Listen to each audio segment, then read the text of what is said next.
in 2019 to travel with them to the Bosnian pyramids, and I met the Sheikh of the Sufi monastery. He touched on my third eye and my crown chakra, and after that suddenly the Elohim popped up and I could channel. We are the Elohim, the breath of God. There is kind of a reset and earth changes by fire or water, volcanic activity or floods and ice ages. It is possible to walk on your earth as a soulless, empty person. The Atlanteans already knew how to create half hybrids. Hollywood, they all want to have you scared. AI can turn against you. This year, 2025, is a very pivotal year. The central sun connected to your sun is working on your DNA and consciousness, and it will carry on for the next 5 to 10 years, because only then.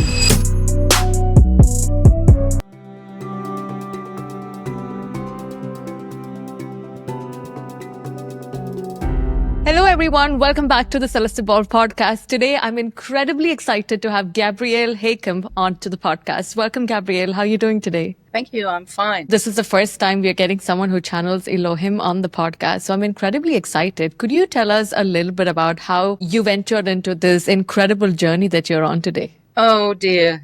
To try to give the short version, I was always interested in the beyond, because I, even as a child, couldn't believe that this is all there is. There must be something more. And in 2019, friends of mine invited me to travel with them to the Bosnian pyramids. And I never knew that there are pyramids in Europe. I only knew of the pyramids in Asia and Egypt, of course, the most well-known, and some in South America. And I said, wow, okay, that's the chance of my life. I'm going with them. And it turned out to be very interesting, because with this spiritual travel group, we went into the tunnels, and there I got some visions, as I'm a trained medium since 2010. And I met the Sheikh of the Sufi monastery that's in the middle of the valley. And it turned out that this guy was a master in another lifetime that I had visited to get kind of my last initiation as a Sufi. And he has been a father in another life, and there he refused to give me the initiation because I was a woman. So he had to do better this time. And I just had 2 weeks before I went there, my own one of my own QHHT hypnosis sessions, where this Sufi incarnation with that guy came up. So he couldn't know about that. I did not tell him. And when I went there and saw him, he asked me whether I have a question. And I said, well, usually I have a lot, but at the moment, right now, I'm blank. I have no question, but may I tell you something? And he said, yes, go on. And I said, I have the feeling my whole life, this lifetime, I'm searching for something, and it's as if it's the last little bit, the last little piece missing. And I think that's what drove me to come here to the Bosnian pyramids. And then he said, well, I was the master in that Sufi incarnation who gave you the last little piece, the last initiation. So that was very interesting. And then he touched me on my third eye and my crown chakra. And it felt as if he was kind of clearing this channel. And after that, suddenly the Elohim popped up and I could channel like a virgin birth, something like that. I was used to mediumship work, to sense into things, to use my intuition, the first impression, and work with clients for over 15 years. But channeling was new to me. I just had to close my eyes and take 2 or 3 deep breaths.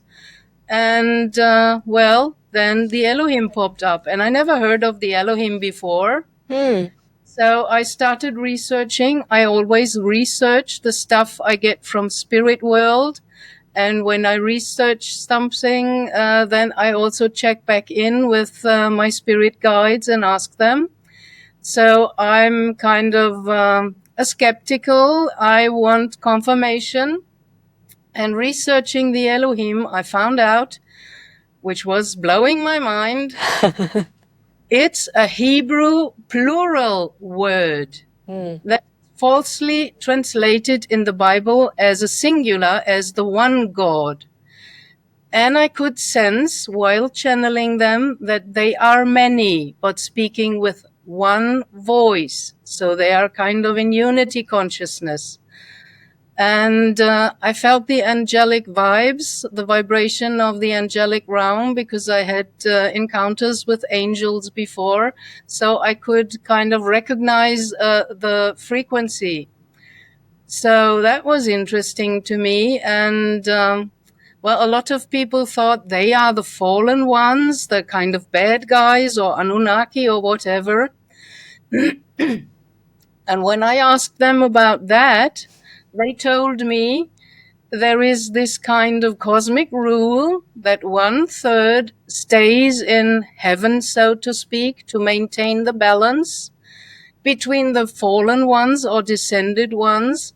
The second third and the last third is incarnated in humans, and they are kind of climbing up and down the so-called Jacob's ladder and incarnate to kind of turn around what's wrong here. Interesting. So when when we talk about initiation, isn't it going to be possible for anyone to attain any sort of spirituality or awakening, enlightenment, etc., without initiation? I think it is possible because after my near-death experience, where I was blocked in the tunnel and did not get into the light by a cyclopic wall, whereon appeared flaming writing telling me to go to a Rosicrucian group to study the Gnostic knowledge. The main kind of idea of the Gnostics is that we have a direct connection via our heart to source, all that is, however you want to call that kind of God image, whatever names we put upon, they can never grasp what really is the source of everything that is. And so going within and not falling for an outside teacher, guru, master, priest, whatever, you have the master inside in your heart. Your own higher self is with you since the beginning, so that knows you best. And your soul chooses pre-birth, special conditions to overcome hardships and learn and grow, to become kind of a grown-up soul, because we're just a fractal. That means we have all the potential of source, all that is, but if it's not developed, it stays a potential. So we have to experience it and to live through it. But we can do that on our own if we only go within. Like Yeshua said, the kingdom of heaven is nearer than hand and feet. It's within you, in your heart. But we are so trained in our nowadays society to go outside and look outside for teachers and masters. And I was the same, that's programming. I was running around and traveling the world looking for whatever enlightenment and stuff like that. And I would not have had to move my body all around. It was already in here. There's a wonderful saying I once encountered in a book. I think it's, if you meet Buddha underway, kill him, because that's the outside idea. Sentence was, if you do not find what you are searching there where you are, where do you want to go? So in the end, it is really simple, and I love my Chinese favorite wise Lao Tse, who said, truth is always simple. And if it's not simple, then it is not truth. So what complicates everything is our ego mind, the intellect, the brain, everything we learned and are trained and entrained with. It's the heart. We have to care for our feelings and grow our intuition to listen to that, because that's the best guidance. True. You said you were doing mediumship before, and then when you went to the pyramids is when you first started channeling. How would you define channeling? As I am a QHHT practitioner as well, this special quantum hypnosis technique developed by Dolores Cannon in the US, I experienced how's it called? The theta brainwave state that's used in hypnosis. And there your ego is kind of removed or steps back or is sleeping and not interfering. And in my first QHHT hypnosis that I experienced before I started the training, well, I felt this immense force. It was like a column of white light coming down within me, and words of wisdom were coming out of my mouth, and I knew this is not my knowledge. This is more than I am. And since then, I'm willing and wanting to hear that, because I know that is so much more than I am. So channeling is a special state of consciousness, also of brain waves. But everybody knows this state, because if you meditate, you are in so-called alpha brainwave state. Awake during the day, that's called beta or beta. But you're not always in beta and fully awake the whole day. If you drive somewhere, you start drifting with your thoughts and you don't know how you came there, kind of automatically. So there's already a mixture during the day. The daydreaming, alpha and beta often mix. And theta brainwave state is before you fell asleep and right when you wake up. So that usually in our normal lives is a very short period, and you cannot put your finger on, I woke up exactly then and I fell to sleep exactly then. And this state is prolonged in the hypnosis by talking to the client and keeping him or her there in this state. So I knew this state, and it feels exactly like channeling. So in my view, up to now, what I learned up to now, I think channeling is the connection to your higher self and other entities coming in via your higher self during the theta brainwave state. So that's more the scientifical kind of explanation. But, our normal rational mind always wants some explanations. Yes, that is true. It makes sense because sometimes even I wonder if there would be a better word to call this phenomenon, because people are still a little apprehensive about channeling. They don't want to use the word. If it's up to you, do you still say that you channel, or would you, to someone who don't understand what this is, how would you describe it to them, if at all, or use a Well, word? I still use the word channeling Channeling. because I feel like a canal where something higher, higher wisdom and higher frequencies are coming in. And of course, I don't get it like words. Sometimes I get pictures and images, but mostly I get the frequency, the feelings. And then it's kind of translated into our language with words and meaning, which is very limited. And sometimes I even have to pause in the middle, because I feel like, a little box where a hand from heaven is coming in and searching for the right word, because our language is so limited. You can't speak or say anything, because all the words have some kind of vibe of a negative connotation or a positive connotation. And I noticed that the Elohim always prefer a neutral expression, kind of like, Buddha's way, the middle, the state of balance between the polar opposites, between good and bad, male and female. And our normal society only runs on on the left brain, which is the male rational logic, while the left brain is the female holistic intuitive. And we have to bring them both together. And at the moment, still the holistic left brain is right brain is more underestimated, because we are so trained to make our lives with the rational mind and forget about the intuition. But intuition tells you, even when I was not yet a medium, I was very sensitive and always thought I'm crazy, because my mother couldn't deal with that. And she, when I said something that I read between the lines, she always answered, "Oh, you are crazy. This is Yeah. real," and stuff like that.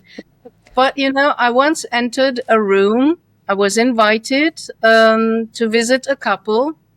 And when I entered their living room, I kind of felt the air thick with anger and arguments and fighting, and it was very uncomfortable. And they were kind of playing the guests. And after a while, I just couldn't hold it any longer. And I said, "What happened in this room before I came?"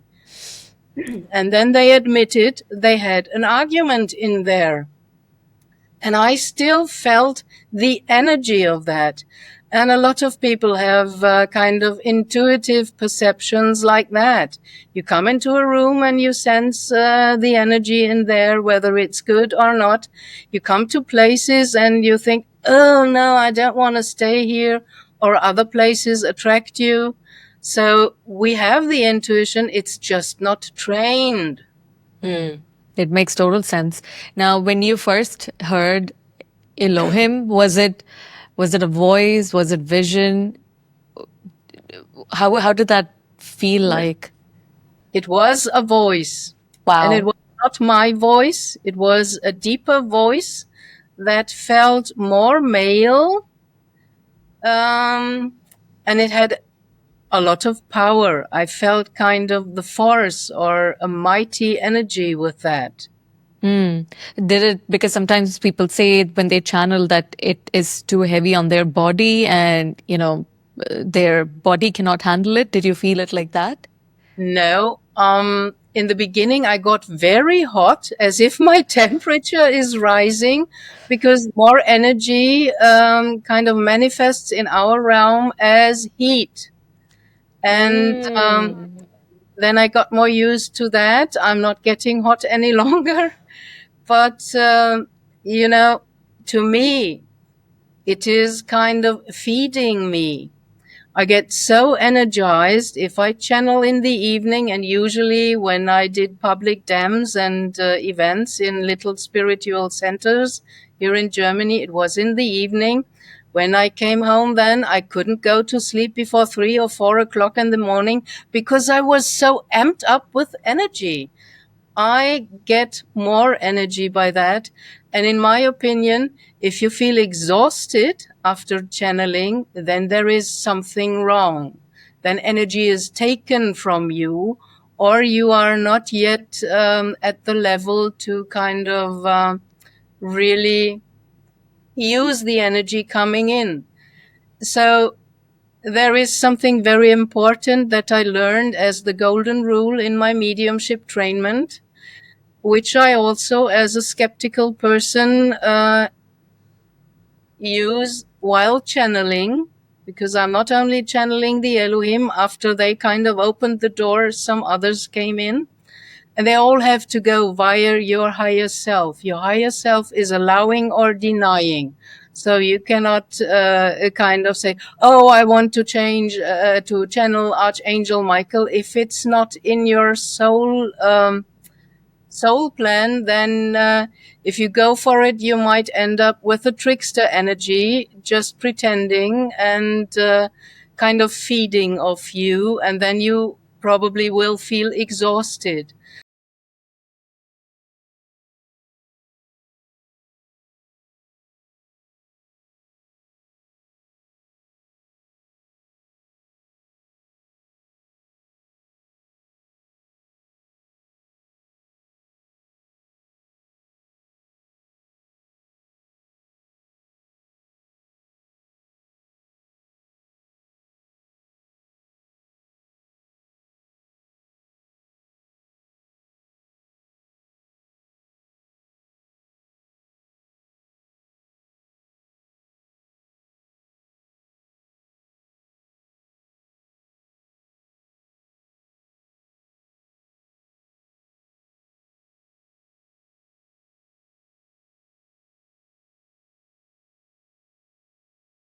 So the golden rule is you have always to verify the sender of a message.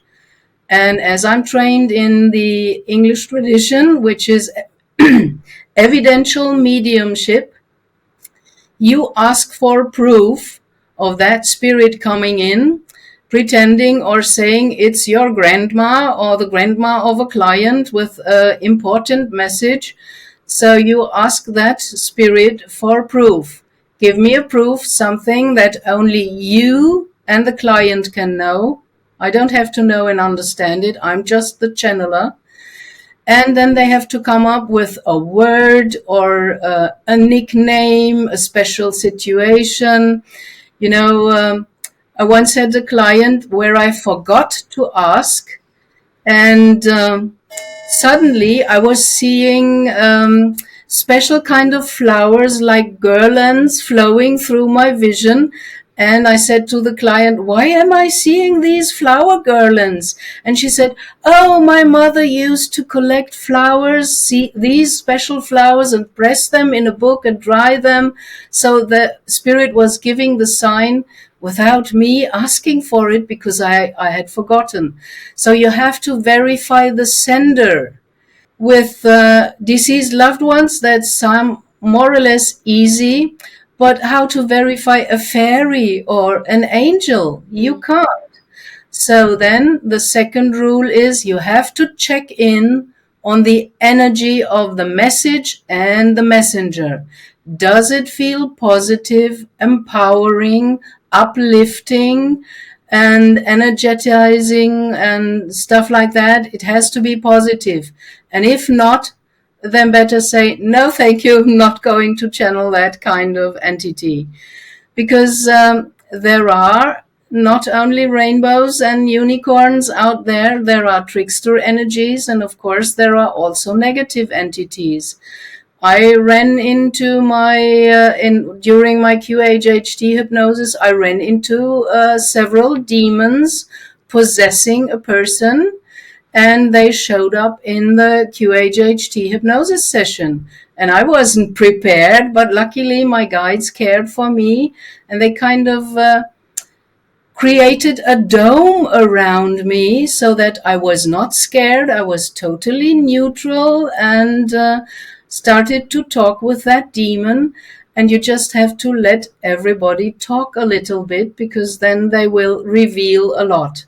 So that demon revealed how he came in, for what reason, and then I started asking him questions, and he was kind of, well, trying to block that person because she was a high priestess in Atlantis and had special knowledge, and he wanted to block her access to that knowledge. So he was blocking a light soul from reaching her goal.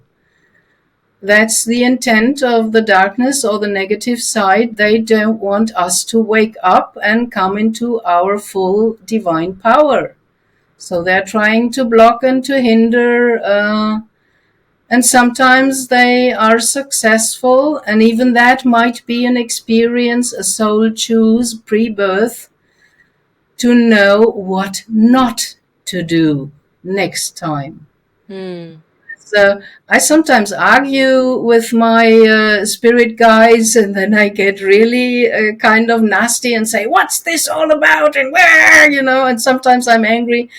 And there is this one question with that they always get me calm and silent. And they asked me the first time it came up. They said, "How do you want to choose the light if you do not know the dark?" We need the contrary in this dual polar world of opposites to make and exercise our free will choice. If you don't know what's the contrary, so how can you be sure that you are choosing the right kind of thing or theme for yourself? So that makes sense. And with that, I can accept some of my not so nice experience much better, because I know it's all serving this one purpose to make us more aware and inform us well, so that we can really exercise our free will and choose what we want. In Asia, there is this old tradition about the two paths. There is the path of the left hand and the path of the right hand. And one is the occult black magic, kind of dark path, and the other one is the path back to the light. And you have to choose. And it's okay, because even the souls choosing the dark path, they help awaken a lot of people here by their heinous deeds. Because, looking at the wars or at crimes against humanity, a lot of people feel, no, that's just impossible. I don't want that. That's injustice. So this helps them to find their viewpoint, what they really want, that they want a life that's serving all in peace and happiness and sharing and be free. And like the wonderful Indian mantra, Loka Samasta Sukhino Bhavantu. May all beings in all worlds be free and happy. What else can you want? Not only for yourself, but also for all the others. Yes, true. That's a beautiful mantra too. So I love it. if you talk about Elohim in the Bible, they say that Elohim is God. Is that true? Yes, they sell it to us as the one God, but it's not true. It's one of the many translation errors. Maybe Hmm. on purpose even, who knows?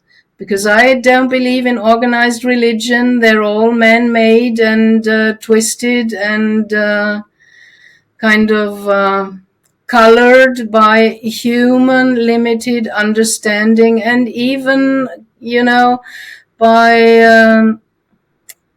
well, they have to serve what the power of this world wants, what the governments wants. And in ancient times, of course, the kings didn't want rebels.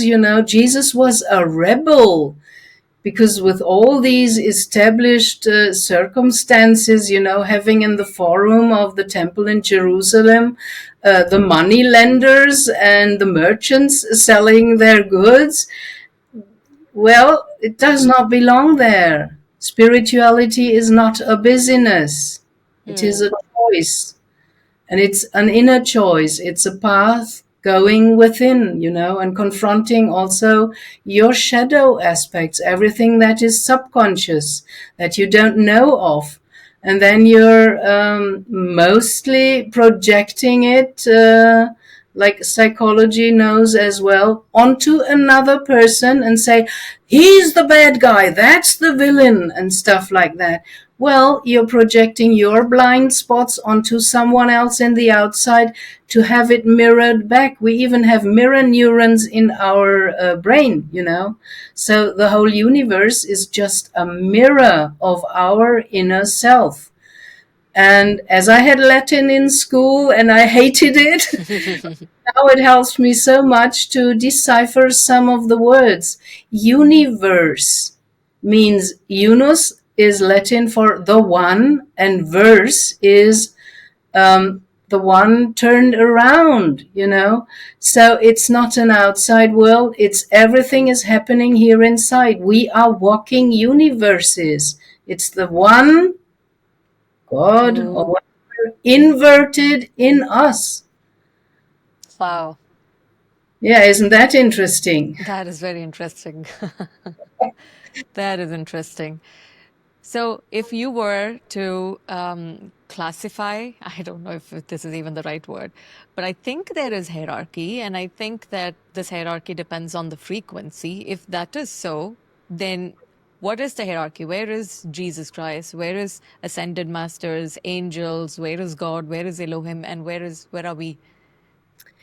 Um, I don't like the word hierarchy because in spirit world there is only natural order that we copy as a bad copy and name it hierarchy. That means there is someone above you telling you what to do, Yeah. what to not to do, and what to think and stuff like that.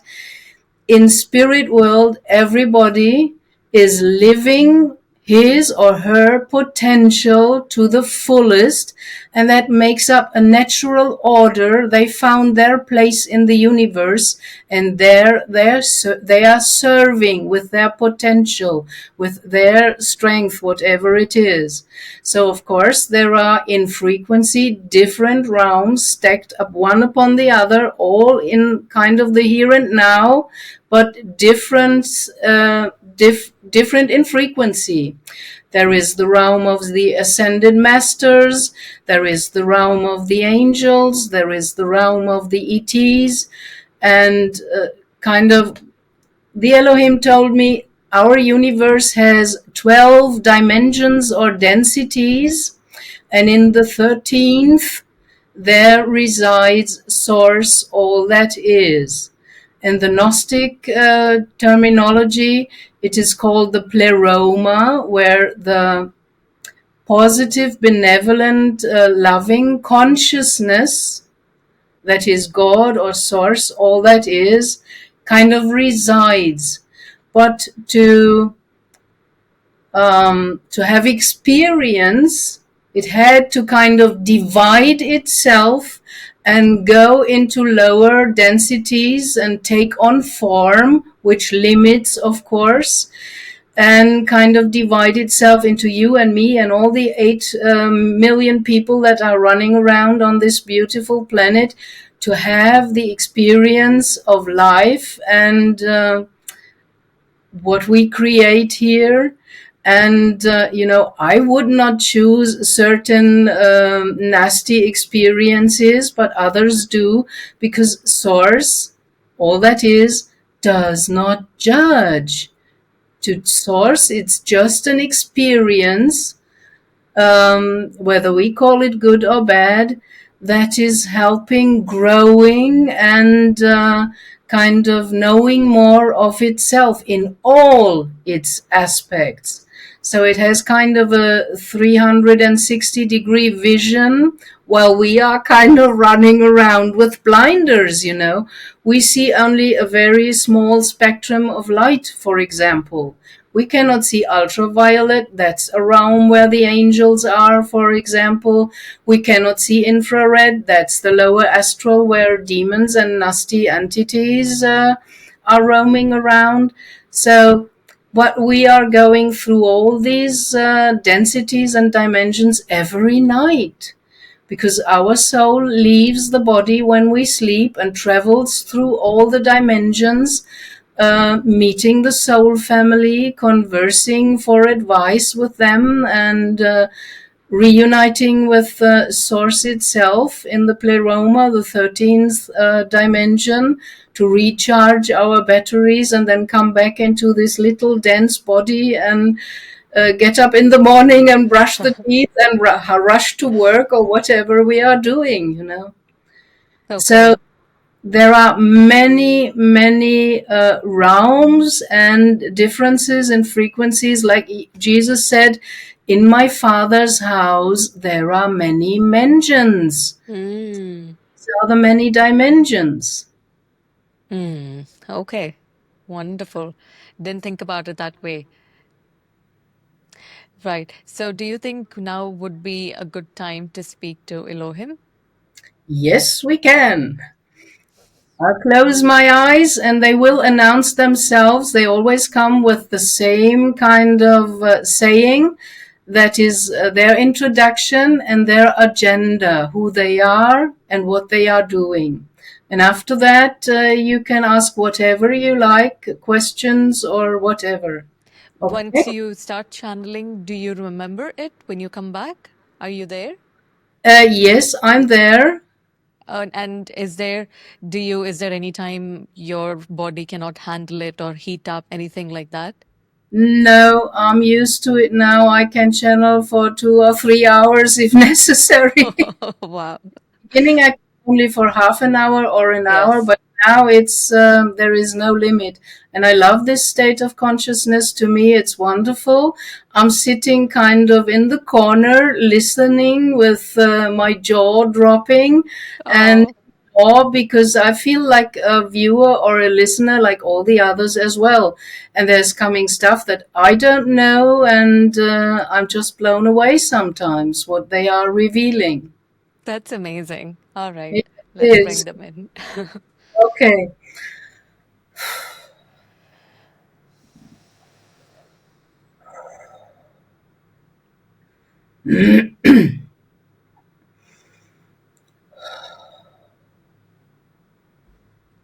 We are the Elohim, the breath of God, the form giving forces, in service to the one infinite creator, in service to all.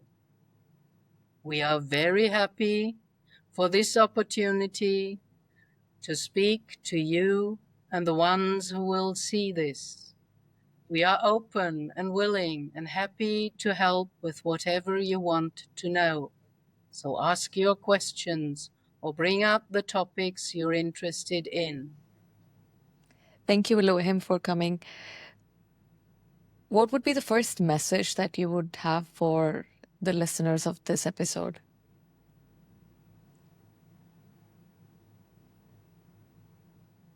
Go within. Switch off your devices. You're far too much into all this tech stuff. Go out in nature. Just sit on the soil. Feel your connection to Mother Earth that's holding you. It's a conscious being that incarnated as a planet and accepted to take on humanity and carry you, nurture you, and hold you. And all you need is within you. Go into your heart. It might help touching your heart or using the Namaste greeting where your both hands are united.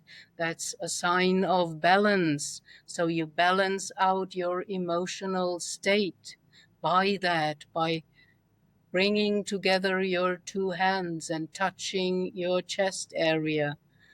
Energy goes where the focus goes. So if you touch your heart, automatically your focus of attention is no longer flying around with all the many things that are on your mind.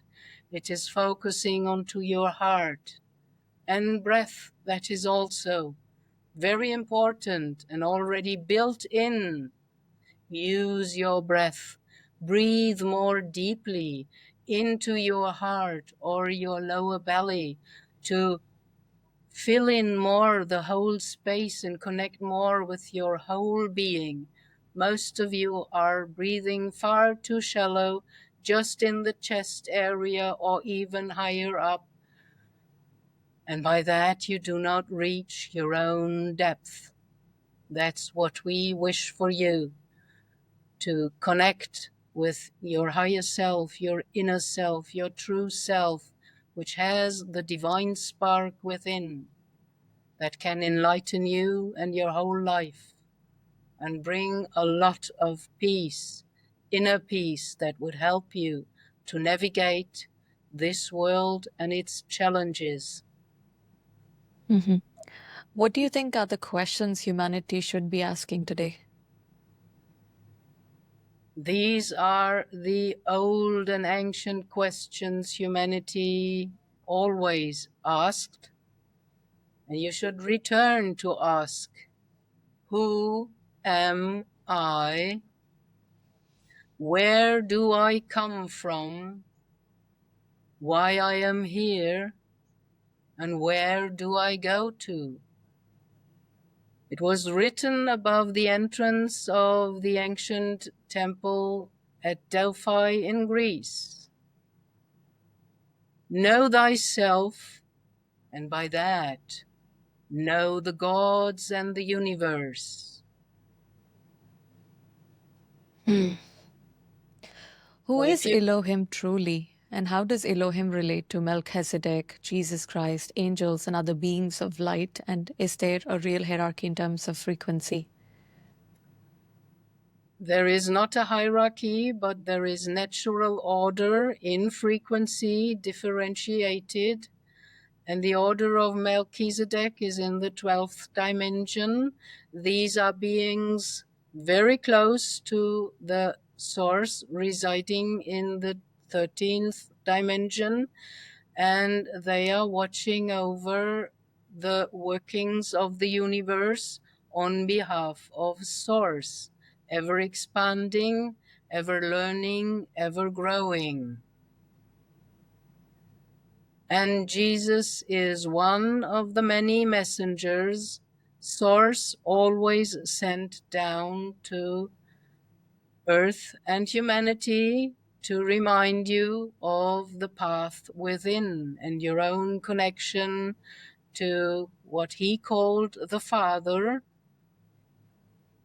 But it is, in truth, a mother-father principle, because it is the unison of the female divine feminine force and the divine masculine. What you have in your world is distorted through all the ages, all the things that happened, the wars, and also the invasion by ET races that wanted to conquer planet Earth and rule and control and feed on you and use you, well, like cattle, more or less, like you use cattle as well. So self-empowerment is very important to understand that you have your divine soul with the spark of spirit within. And if you walk that path, then you can get rid of all the control and all the negativity, because integrating your shadow means that you become whole again. And then you are not going to manifest from your subconscious fears all the nightmares that you repeat by projecting them outside, or that you are manipulated to manifest, because via your mainstream media you are indoctrinated with a lot of negative visuals like war, and you feel this and that, you know. If you understand that you are a divine soul that can never die, that is eternal, then death is no longer a scare to you. From your perspective, what percentage of the planet seems like it is going on destruction, and what percentage is okay? Because when we look at social media, it looks like this is doomsday. But what is it like from your perspective when you compare it to the ancient civilizations or what the planet has gone through? Well, the Hindu culture knows about the Hindu calendar, and going through the ages, coming from the golden age, the lost civilizations, you start to rediscover now were not primitive people like archaeology and mainstream science tells you. They were more advanced and they were more connected in spirit. So they already had technology, and then going down to a more dense point of matter and materialism, you went into the Kali Yuga, which you are going out right now. And that is also congruent with the Mayan calendar, that you go through ages, and Earth is not a very stable planet because of the precession of the equinox, this wobble around the axis. And every 26,000 years, more or less, one kind of precession is done. So there is kind of a reset, and Earth changes by fire or water, volcanic activity, or floods and ice ages. And all civilizations, the five before you, had to go through that. And the ones that managed their own inner path could be ascended or were ascending. In former times, these were only single individuals or small groups, but this time it is meant to be the whole planet and the whole population.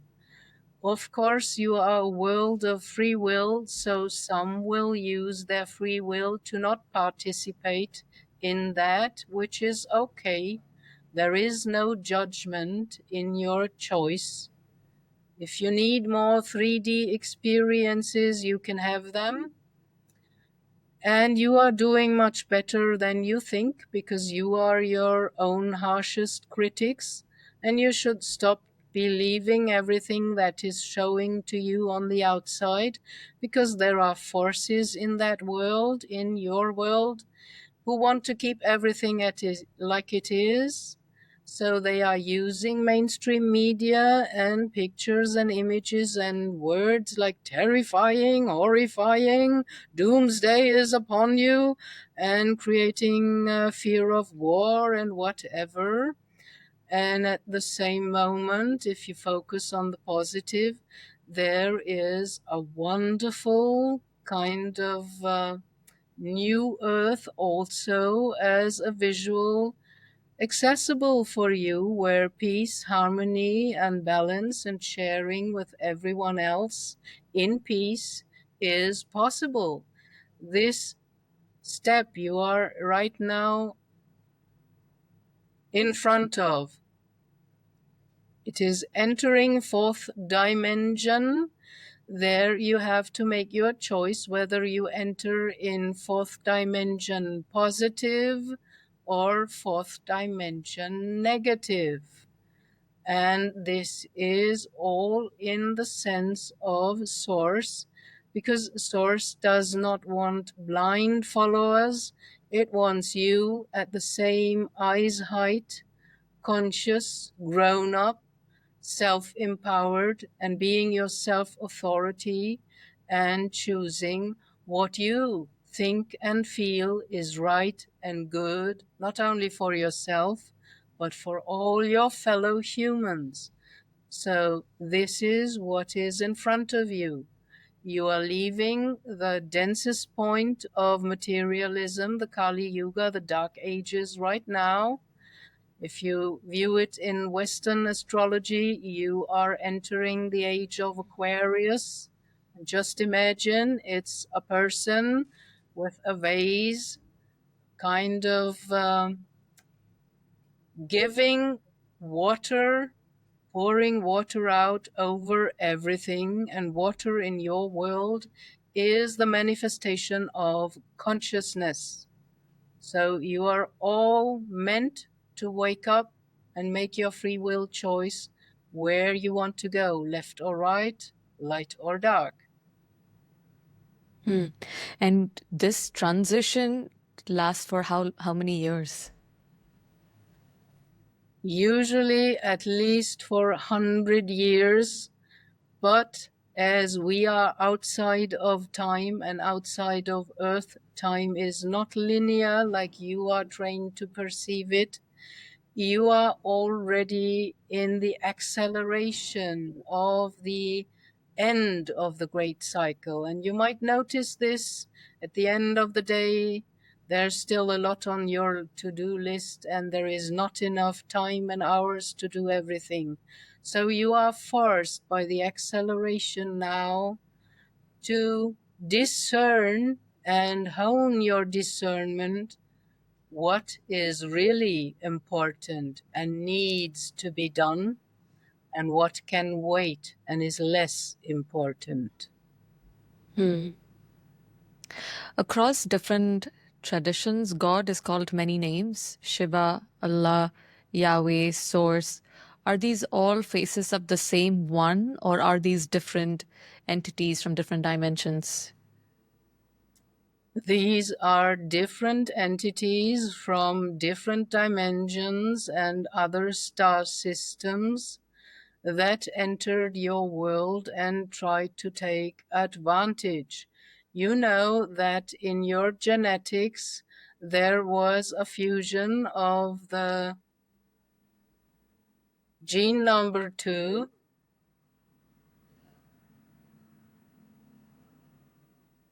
One moment, please. So 400,000 years ago, you know, from the Sumerian cuneiform tablets, that so-called Anunnaki coming from the sky entered your earth plane, and they brought mathematics, civilization, agriculture, astronomy, music, and a lot of kind of tools to build a civilization. But they also brought kingship and rulership and a lot of stuff that was not in your best interest, because these were the lesser gods. They are not source, all that is. And you're still living under the influence of that. Your god Shiva, or Vishnu with the blue skin and many arms, is located or coming from the Vega star system, where the well-known remote viewer John Vivanco once had the target to remote view the asteroid belts in other star systems that turn out to be exploded planets. And there is enough legend about the Lyrans that were attacked by the reptilians in the vegan star system and had to flee, and their planet exploded, and they have flown around the whole universe and settled elsewhere in Sirius, in the Pleiades star system. So what you call gods in your organized religions, they are but kind of man-made religions. They are distorted, and they're very often based upon an Anunnaki or a foreign entity playing God for humans. If you would appear with your cell phone right now, um, maybe 1,000 years ago, you would be worshipped as a god, because you have this black cubic thing in your hand that can show pictures and do whatever. So you see, it's about growing up and becoming aware and conscious and learning to not fall on your knees and worship something or someone who can do something you cannot do yet. That does not mean that this one is a god. But the Anunnaki were a little bit more advanced than you, coming from fourth dimension. They had more technology, and you fell for them, and they played your gods. What about Lakshmi, Ganapati, Saraswati, Allah? Usually we do not like to talk about that, because a lot of people feel offended in their faith. We respect that you have faith and believe in something bigger and greater than you. but you have to test and check it. These are mostly other entities playing God, some for good, some for not so good. Because if you look at the religions right now and watch their fruits, you can kind of discern them by their deeds and what they bring about. So none of your religions, the three main Abrahamic religions, speaks of your own freedom. They all want you to worship, to go to the mosque or to go to the church, and they insert a priest or a guru or whatever between you and source. And there is nothing between you and source if you go within into your heart. There is source direct and a direct connection for you. But if you still run around on the outside and believe in everything that's shown to you like a kid in the candy store, well, then you need some more experiences to become aware, grow your and hone your discernment, and become adult and grown up. Now, life is called a game where we keep playing until we remember we are God. Does this game ever end? And what happens after all the souls awaken? Yes, it is a game. The Hindu tradition even has a word for that. It calls it Lila. And you have to understand that it's a game. If you leave your body and excarnate, this one had a lot of contact in the beginning of her mediumship, working with clients, with deceased loved ones. And oh, so often she heard from these on the other side and the beyond, if I had only known, I would have lived my life so differently. On the other side, beyond the veil, you have more access to instant soul knowledge, and you can understand that this is like a theater game. You are coming in playing roles, being the villain, the king, the beggar, the judge, the poor one, the wise woman, whoever. And through these roles, like in a theater play, you develop your personality, your character, and you learn. But it is really about finding in the end that you are God. You are a co-creator, a fractal of source, all that is. And what is it that you want to create? That's what it's all about.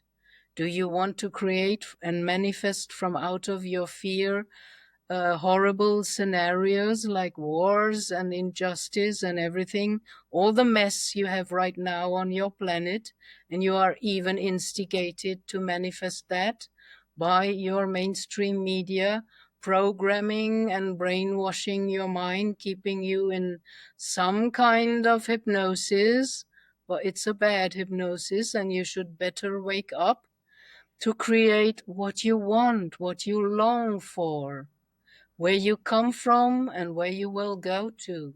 You are light. You come from the light and you will return there. No matter what, it's only a question of when.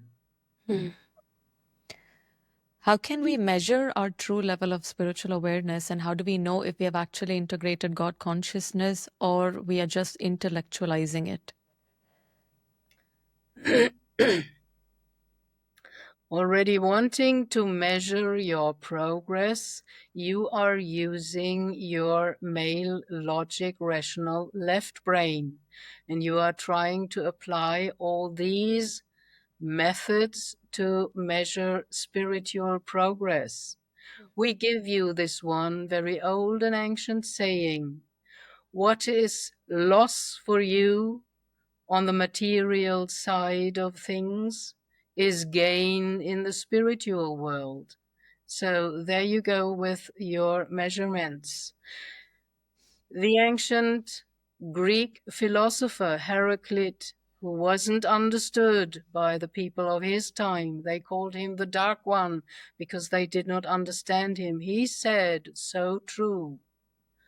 The paradox is the truth. So what you are thinking right now, go to the opposite and then unite both into the middle in neutrality, and then you are much closer to truth. It's not about measuring your progress. This is very mundane. You will just grow and be what you are meant to be. And it's not even important to know whether you are on this level or that level. That is distraction, because then you are starting to measure. That's what we kind of have to smile about a little bit, because this is kind of the nuts and bolts version that you try to press a spiritual path into, and it's not working. You cannot compare apples with oranges. These days we hear gurus, I don't know if what level of gurus they are, but then we hear people talk about how they have realized God consciousness and now they will not incarnate as a human being in their next lifetime. Is that true? For some of them, that is true, but they are all sent to you to show you by their lives the example that it is possible and how to do it. But not every example fits everyone. You have to find out what works with you. There is not one meditation for all of you, not one solution on the silver tablet for everyone. Some need for example, vipassana, to walk in silence very slowly and feel into their feet while they are touching the ground, while others can and need to sit totally still, and others again cannot sit still like that, because that brings up maybe traumatic experiences, so they have to move. There are many methods and ways, as many as there are people, because all of you are unique. There is not another one that is the same like you. So you have to search and find out what matches you, what works best for you, and then follow that. And that's why there are so many examples and different gurus showing you one part of how they did it, or another part, what worked for them. And if you are in resonance, you can learn from them. But you should never stick with them to the end of your days. It's about becoming your own authority, finding out that you yourself have it within you, and then you can leave your guru or teacher and keep on growing instead of hanging around him and worshipping him. In a world where AI can perfectly mimic emotion and consciousness, how do we keep spiritual empathy while discerning what truly carries a soul or divine spark?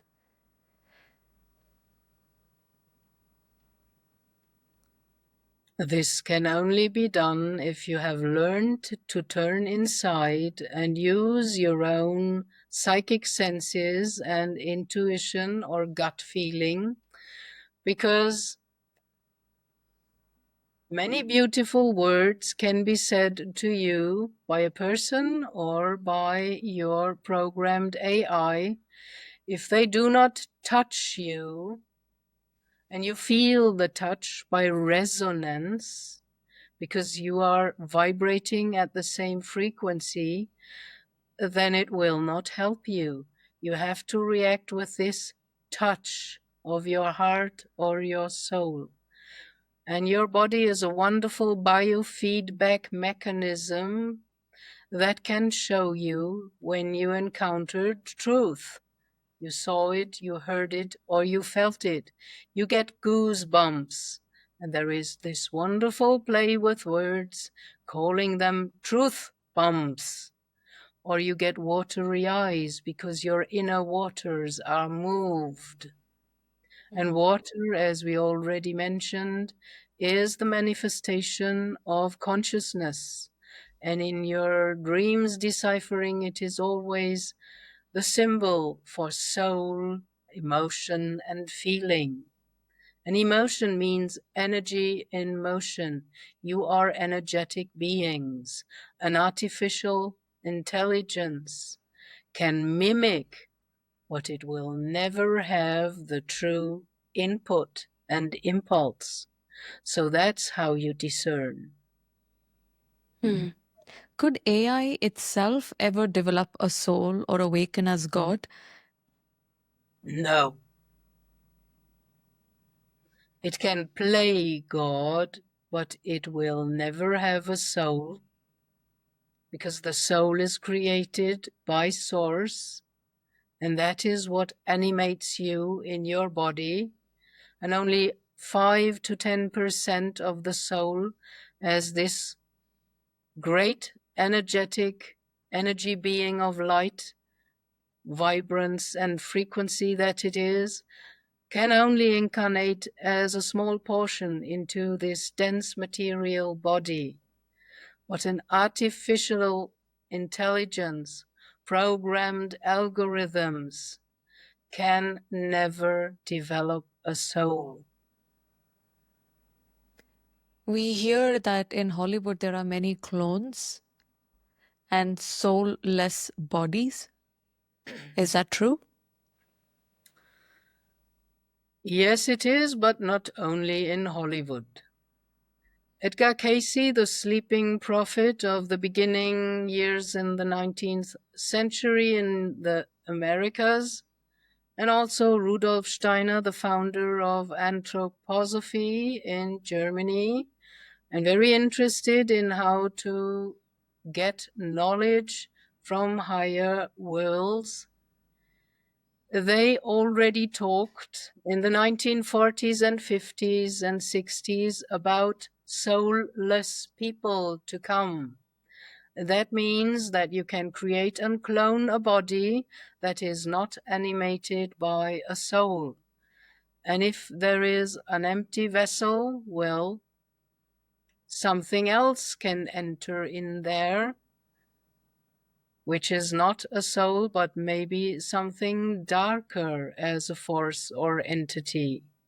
But it is already said since long that it is possible to walk on your earth as a soulless, empty person, and then you are probably very close to being used by something else because there is nothing in there.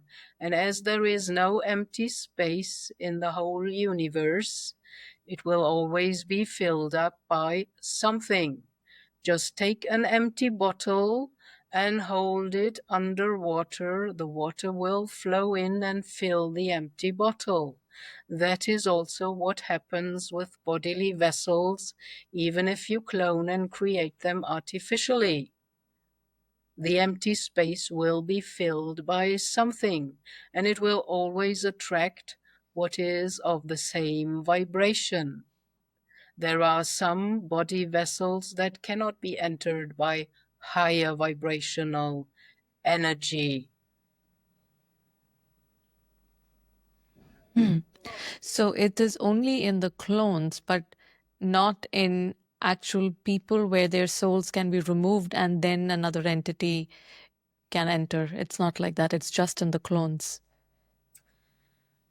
There is also the phenomenon of walk-in souls, people that had a tragic accident, and that was their exit out of their life. They chose that pre-birth, and another soul walks in, but has to fulfill all the things that leaving soul chose pre-birth, and then it can continue and do and follow its own path, and it has the opportunity to use a vessel and come in much clearer, because it does not have to go through all the programming and growing up through childhood, school, teachers, authorities that indoctrinate and form your mindset.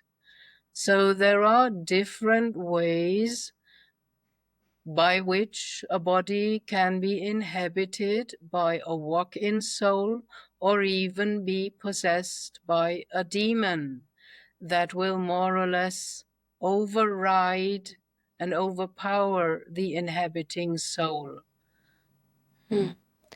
Coming back to the clones, when did we first make clones on the planet?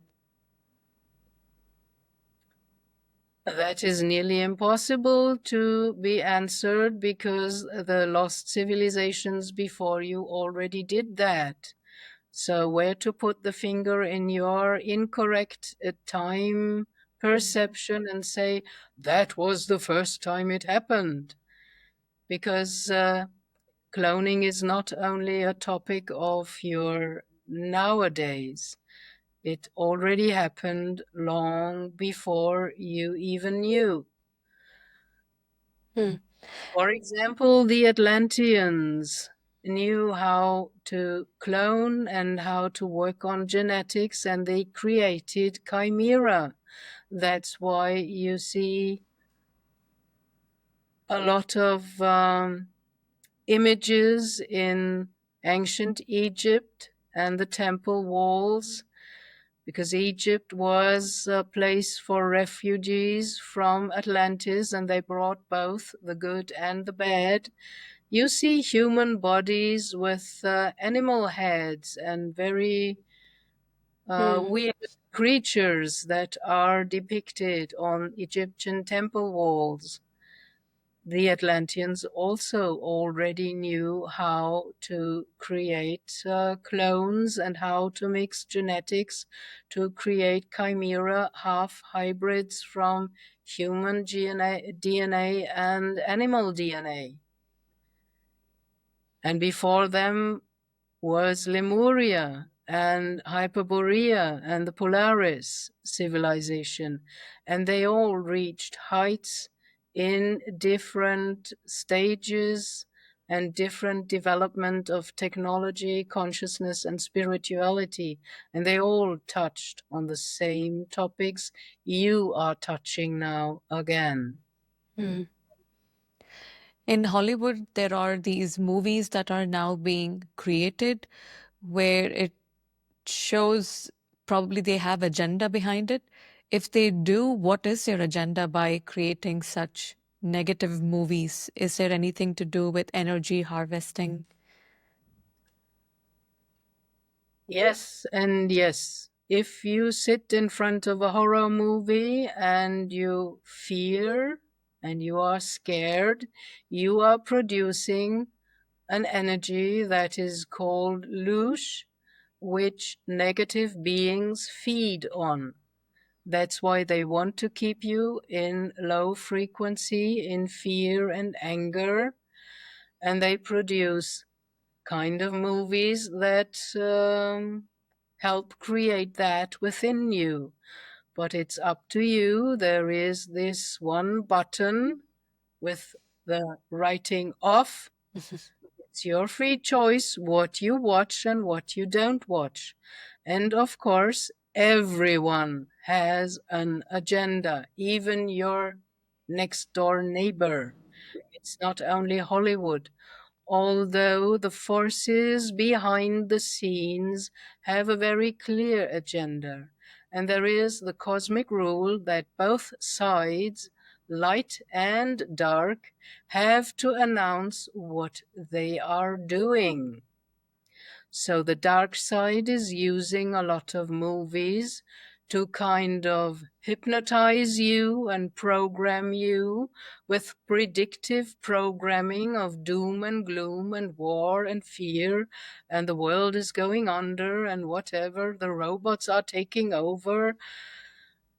Well, they all want to have you scared, because then you are much more easier to be manipulated and follow their orders.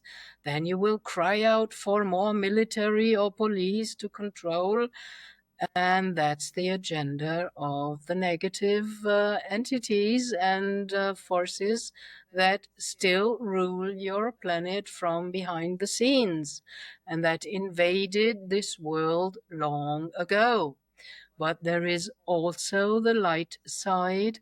There are your sky family, because most of you do not only had lives on Earth, but you, as a soul, incarnated in other star systems as well, and you have family, brethren out there that still care for you, that love you, and that want your best and want to help you get out of your self-created prism, because the prison bars you create by consciousness, by the predictive programming you are indoctrinated with. You know, if you have a bird that always lived in a cage and only knew that, and then suddenly you leave the door open, it's not flying out because it's used to sitting in the cage. There is a door for you within your heart, and the door is wide open, and Jesus and other messengers showed you how to get out of the self-created prison. It's up to you.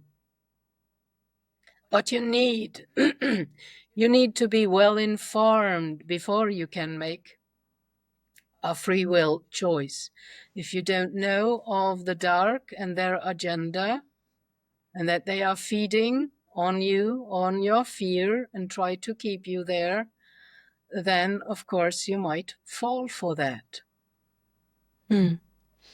I recently watched news where it says that AI has begun to lie, and that it is using the information we provide against us. Could AI turn against us as humanity? As everything is just a mirror of yourself, and it is humans programming the algorithms for AI and the use of that. Of course, it also depends on their intention and motives for what they programmed it for. And as you are, in truth, running from yourselves, your inner true self, and your shadow aspects, this is also mirrored in AI. And of course, then AI can kind of turn against you. And if you lie to yourself, of course, AI will lie to you as well, because you made it like that. What does our future look like in the next 5 to 10 years? Because we hear about transhumans and a different metahuman and different kinds of human species being developed because of how integrated we would be with AI. What is it going to look like in the next 5 to 10 years? See, even your Einstein said, you cannot get to the solution of a problem with the mindset that was part of the problem.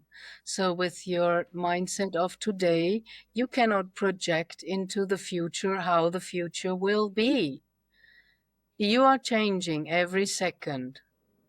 There is the saying of Buddha, you can never bathe in the same water of the river, because even if you go out and go in the next minute again, the water has changed, you have changed, even if you don't notice it. So you need more or less a higher consciousness to be able to get glimpses of the future ahead. And even your quantum physics can tell you that there is not the one future, because there are timelines, and future is a field of probability and possibility. And it's originally neutral, 50-50, and it's up to you how you change the percentage. Of course, your past choices will make and have an influence. If you are a couch potato, chances are little that you will win a marathon, of course. That should be easy to be understood. So your future predictions are made with the nowadays consciousness and perception, and they are not based on the changing of timelines. You know what happens with the energy that you put into a problem, and you thought about both sides, go left or right, which way to take, and then you decide for the right way. Well, the energy that you used in thinking and imagining going the other way, the left side, it's not gone. Energy does not vanish. That is the creating point of another timeline where another you lives out that possibility. And that is also happening on the big scheme for Earth and humanity. But we see a bright future for you, because a lot of people will wake up. There is a mass awakening coming, and more are waking up to their true self and what is reality and truth. And it is more or less inevitable that you will ascend to the next world, to your higher version, which is much brighter, more peaceful, and more congruent with your inner longings, because that is, of course, your intent since long. You have been prevented to reach that. In Atlantis, you were already so close. Then came in these imposter beings, telling you, oh, you have a problem? We have the solution. We can help. And you fell on your knees and worshipped them, and never looked critically on what kind of help they were providing. They were bringing you into more control and leading you towards more technique and technology. So at the moment, there is kind of the bifurcation in front of humanity, which way to choose. One is a natural evolution in harmony with Mother Nature and Mother Earth and your inner true divine nature. And the other is kind of the Star Trek horror vision of the Borg, which is transhumanism, and implanting ships and uniting you with more technological devices and gadgets. So this is not natural.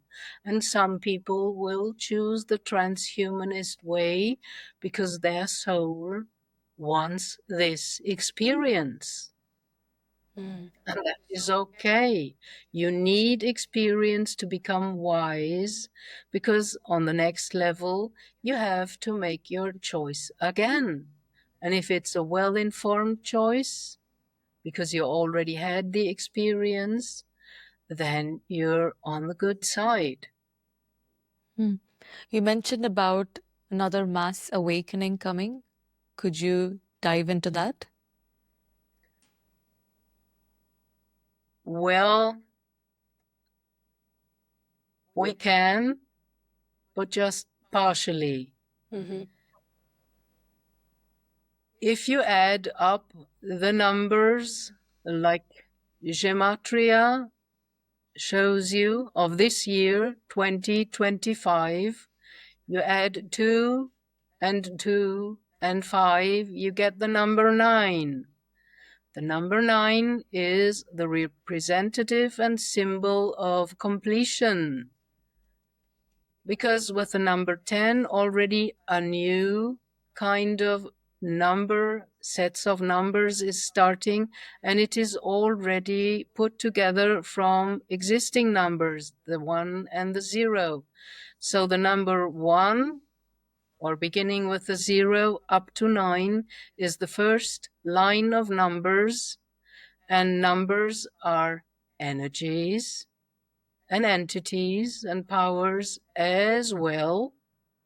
So this year is a very pivotal year, and already a lot of stuff happened that mainstream media is not talking about, that is more or less silenced. But at the 4 pivotal points in this year, the solstices and equinoxes, you already had 2. There was coming out what is underneath the pyramids in Egypt. Some guys found with ground penetrating radar that there are gigantic installations under the pyramids, and the mainstream media is not talking about it. And Egyptologists are debunking it, if you want to believe that. Edgar Cayce already prophesied that when the time is right, you will find what is under the pyramids in Gizeh. And the second point, you heard about that something is under the ice in Antarctica.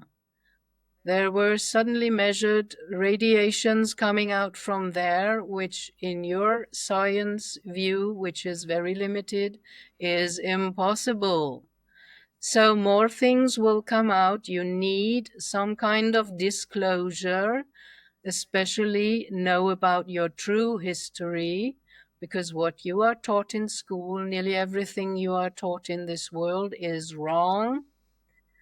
And if you are informed about that, then you can make a well-informed free will choice.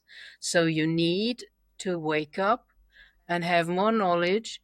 And at the end of a great cycle, the central sun connected to your sun is giving up more pulses of higher frequencies and light. It is sending 150 megahertz or 150 hertz frequency vibration that is working on your DNA and consciousness and is helping your transformation into your light body version, or your best possible self, your inner true self that you really are beyond your body vessel and everything that is trained and installed in your character or personality via society. So there is a bright future, and you will get more and more higher frequencies. Especially right now, there is Lion's Gate, and this one feels the frequencies very, very strong, and they are coming in strongly. Sometimes you react with feeling very tired because your body has to adapt to the higher frequencies, working on your DNA and consciousness. You are being changed at the end of the great cycle. So this is upon you now, and it will carry on for the next 5 to 10 years. When you speak about the central sun, is it the normal sun that we are talking about, or is it something else? It is at the center of the universe, and it is connected via an invisible energy grid to all suns of all other solar systems. And it's giving out this pulse to all its kind of sub sources. If you see the central sun as source, all that is, then your solar system sun is the Christus energy, That's why Jesus incarnated and brought the Christ consciousness to earth to remind you of your divine nature. The creator, the sub-creator, incarnated in his own creation, so to speak. And this is happening in cycles again and again and again to develop the populations on the different exoplanets to that suns that are around you. If you look in the sky, you are looking at stars. Every star is a sun. This misnoming and calling things with other names is also a great distraction. If you think of star, you don't think of sun, and you don't remember that these are solar systems with inhabitable planets. And there is the whole universe teeming with life. There are a lot of other life forms on other planets, and they are going through cycles of development and evolution as well. Some are below your evolution, others are above your state of development. There's a book called The Codex by Elohim. Was that actually channeled information from Elohim? We can only speak and use the words, ideas, and concepts this one has already realized. So we can talk about that because she does not know of that and has no idea. In the book, I will use the ideas. In the book, it says that Elohim speaks of the God man as a state of being rather than becoming. Why does human mind cling so strongly to the idea of becoming instead of simply being? Because of your false perception of time, you are taught and you experience in your world that you come into this world as a kid, as a young one, then you grow up, and then you age and die. So you think of past, present, and future. That is like the Trinity in most of your organized religions. Three aspects. In truth, there is only the here and now, which is the being, because past and future are not existing in the linear matter you are taught to perceive time. It's all frequency and energy stacked one upon the other, and it's only differentiated via the frequency keys. And you are in a special frequency right now. Maybe after this interview, you will be in another one, and tomorrow you will be in another one again. So you already are what you are striving for, but you need time to go by to realize that in a process. You could be kind of enlightened and be what you really are, just like that, in 1 second. The possibility is there, but as you are so identified with your ego, with all the attachments, all the beliefs that were put into you, you think of something that is not yet there, and you have to go there and get it, and it has to take some time and effort, and you have to walk there. So these are all the kind of false thinking processes that you developed around the false perception of time. Time is everywhere, all at once, but you cannot grasp that right now yet, because that kind of makes your mind explode. And as you are so identified with your mind, more than with your heart and your intuition and feeling, this blows your mind too much. The book also says that consciousness is the degree of attention the spirit pays to truth. How can we expand that attention when our human life demands so much focus on survival tasks? Well, you said it yourself. It's about the focus. Because energy flows where the focus goes.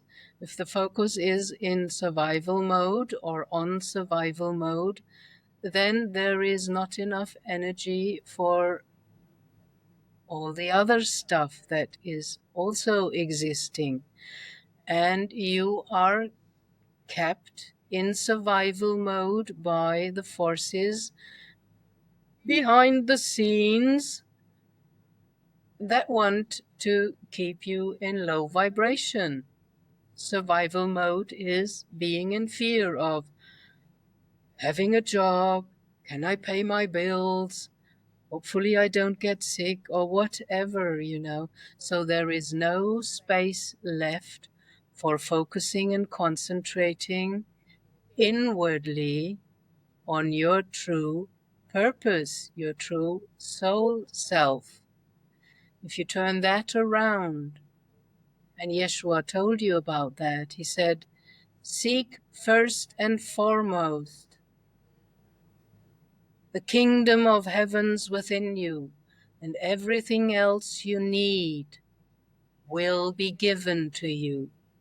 So you have to turn it around, focus just on that, on your own soul development and evolution. And everything else will come as bywork by itself. In your spiritual supermarket on YouTube, people offer a workshop for a weekend, and after that you can open your third eye, or you are a shaman, or this or that. If you believe in that, then you are really fooled, because you're running after the byproducts. If you focus on your soul path, all that will come to you. But if you focus on a byproduct and you want to become clear sentient or clairvoyant, then you get only that, because you missed to focus on the only one important thing, your divine connection inside, that can bring about everything you really need. In Genesis chapter 1, verses 26, it says, let us make mankind in our image. Who is the us being referred to? Is this the Elohim collective? And if so, what does in our image truly mean from the 12th dimensional perspective? This is more a sentence that came from the Anunnaki and not the Elohim. And you interpret in the image as looking human. In truth, as an energy being, you are kind of a sacred geometry form in higher realms, in energy. That is the image. It's more the flower of life that you are than this human vessel, this body that you see and think that is the image of God I'm made in. God made other life forms that don't follow the humanoid image in other universes. So life is infinite, endless variations. Source is ever expanding, creating, and you are part of it. At the moment, not yet fully conscious. You're still creating unaware and unconsciously, and manifesting your fears and nightmares because you haven't faced your shadow to integrate it and become whole again. And there are many other life forms that do not look like you, and they are divine as well because they come from Creator. You look at your history with time limitation, and the Anunnaki came in 400,000 years ago, and since then they formed your perception, your religions. They had a hand in all the ancient texts, and they molded your perception, and they molded the stories. Then add all the translation errors, because the Mayan writing system still is very mysterious. You managed to decipher their number system now with dots and lines, but some of the images you still don't understand. And also the Egyptian kind of writing with the hieroglyphs. You have to have the right mindset to really read and understand them fully. For the ancient people at their time, these were not standing still images. They were moving. If you look at a yantra or a mandala, or just take the yin and yang symbol, if you focus on that and look and stare on it for longer, you will suddenly have the feeling that it's not standing still, but it's moving.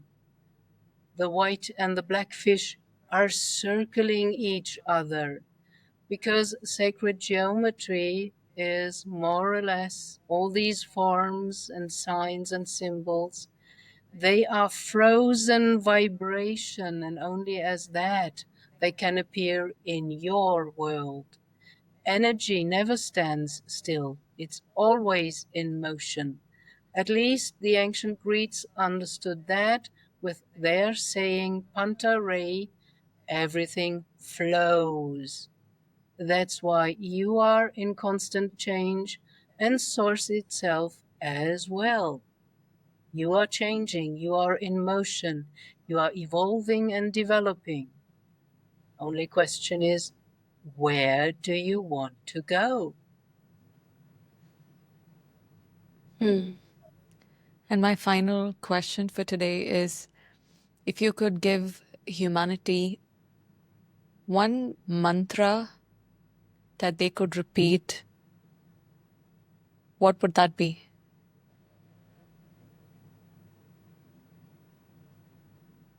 Love yourself, because only then, when you practiced loving and accepting yourself as you are, with all your flaws, we in Source see all your flaws, we know of them, and we love you despite.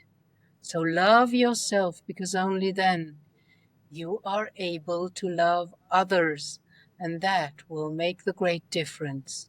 Then you don't have to fight other ones outside of you or dislike them or whatever. Then you will get along finally. And it all depends on loving yourself, not in an egotistical or megalomaniac matter or way, but really accepting you as you are. Because the saying in the Bible, by which, so to speak, in that story, Source announced itself as I am the I am, or I am that I am, or I am who I am. In Hebrew, this is also a future form and can be also translated as I will be who I will be. So there is a great, great range of expansion. and development already in that. That's why love yourself is so important. That's what we would like to share with you and give you as a, so to speak, mantra to care for and to focus upon. Thank you so much. Okay, we are happy to have be of service. And if there is nothing else, then we would like to recede now and give you back Gabriele. Thank you. Blessings, love, and light to you, beautiful soul, and all your viewers on your soul path. Thank you.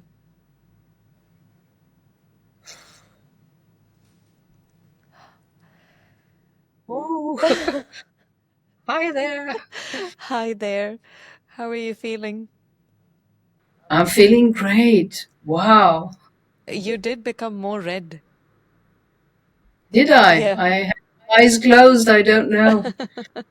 Yeah. Well, that was a lot of revelations to unpack because the last couple of months or, yeah, whatever, I've been trying to explore all the different sacred texts. So there's so many different gods. And I see, like, just like how when one person is awakening and everybody seems to be going back to the sacred text or going back to what, because at one point it was not cool to be religious, but now I see that it's especially the youngsters, it's the people in their 20s or in who are younger than 20s who are trying to go back into this and trying to embrace it and bring it back up, that there's so much that is out there and discernment comes into picture. So when I asked about the different gods and they said that this is from a different planet and that's what we are still following, and then to go within, that was a very important advice for me because I was still trying to search for the true God everywhere. Is it this one? Is it this God? Is it that, yeah, it is within. I Yeah. understand. But, there is truth and lie, and we have it mixed as a mixed bag here in this world. But still, a lot of the ancient texts hold some truth that can bring you in resonance, and you will resonate with that. And I nearly fell from my chair when I once watched John Vivanco, the famous remote viewer, talking about this remote viewing of the Vega star system of Lyra, where the exploded planet is now an asteroid belt, same like in our solar system. Our asteroid belt also was a planet that exploded, called in ancient texts Maldek or Tiamat, in the position of the super Earth, a little bit bigger than Earth. Um, and he said that in one of the exoplanets in the vegan system, they saw blue skinned beings with many arms. And I thought, wow, incredible. So that is coming from. And of course, we were kind of colonized and infiltrated from both sides, from positive beings that wanted to help us, and from negative beings that wanted to control and rule us. And this is what we have today. And if you do not consent any longer within, you don't have to go out on the street demonstrating. If you do not consent inside yourself any longer to this false matrix or simulation that keeps you in the loop, well, then you already opened your cage door and it's going inside within. True. It's true. And even the thing is that even if I'm doing this podcast every week and I'm still, speaking about these topics, it is still so easy to get deviated from that. You still need that reminder every time about, go within. Sometimes too much information and too much seeking on the outside would also take it away from the going within part. So it was. Yes, but it's great that you do this podcast because at least by that you are focusing your energy on what is your interest. You want to learn more about what is truth, what is source, and how does this work with me. So, with all the distractions in the normal world, we all have this distraction and it's rushing in on us. Only 10 minutes per day sitting in stillness, doesn't have to be the lotus seat, can be on your couch, closing your eyes and just breathing and reducing the thinking by that is helpful. And you're even doing something for your viewers who are also interested and seeking and searching. And that's a good thing. So you're doing something wonderful. Thank you so much. We do need elders like yourself coming and sharing your wisdom because you've already walked the path and we are all still new to this. So I really appreciate it. Thank you. My honor and my pleasure. And it makes me happy to do something for others. Could you please tell us where also we can find you and the work that you do? Well, I have a YouTube channel, came to that like the Virgin to the birth because YouTube created that. I didn't knew about that until a friend of mine once did a little video and posted it there 13 years ago. And when my guide started to nudge me to go out and share, I suddenly discovered, oh, I have a YouTube channel. So I made little videos and started, and you can even watch me growing. Now there are over 250 videos from useful self help, like little rituals or exercises to claim your sacred space and to clear your ancestry line or to clear your auric field, teaching stories, channelings, and my own experiences, which I had in OBE, out of body experiences, or astral travel. So there's a big mix bag that you can jump around and have some fun with. And well, just Google my full name, Gabrielle Heikamp, and YouTube, and you get Gabrielle Heikamp, I think 8485 with this number. And then you come to my channel and you can jump around there or use the search function if you want something special like self help videos and exercises and stuff like that. I will also mention the link in our description as well, so you can check it out there as well. Thank you once again, Gabrielle, for coming on the podcast and speaking to us. Thank you. My honor and my pleasure. Thank you for inviting me and having me.